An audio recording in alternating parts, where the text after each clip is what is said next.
In the 1920s, one city became the cultural capital of the world. Today we're in Harlem, New York, and this is the story of the Lindy Hop.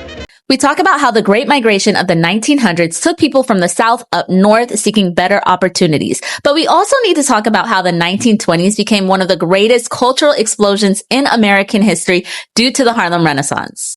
Duke Ellington, Louis Armstrong, Langston Hughes, Zora Neale Hurston, all Harlemites that had extensive contributions that helped make this time period blossom. And right in the middle of all that on Lenox Avenue was the Savoy Ballroom, which actually just celebrated their centennial a couple months ago this year. Even though the Savoy wasn't the only integrated venue at that time, what made it so legendary and iconic was there was no separate entrance for white people. They didn't separate the dance floor by white and black. There wasn't white people on a balcony overlooking black people on the dance floor. Everybody came in through the same doors and danced in the same space.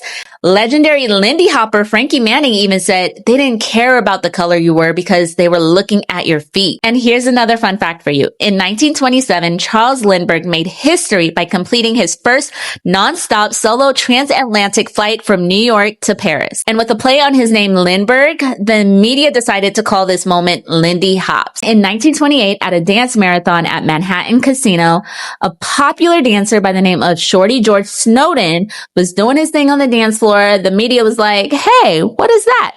And then he called it the Lindy Hop. And that's how the dance got its name. And what makes this dance extra special is it combines a lot of the dance styles we discussed before, such as the ring shout, the Charleston, the Texas Tommy, the breakaway. Then in 1935, Frankie Manning did something unheard of in partner dancing. So while he was dancing with his partner, he flipped her on his back in a backward somersault and then landed her on her feet. Safely, of course. He became known for this acrobatic type of style that changed Lindy Hop forever.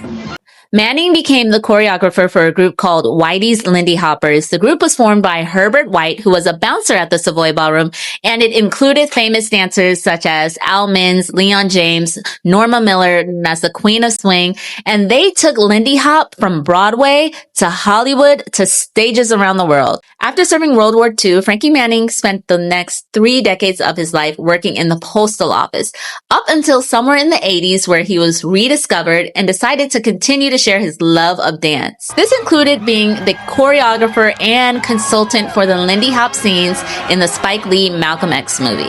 He taught and danced all the way up until his passing at the age of 94 years old. Now, did you guys know about the Charles Lindbergh reference?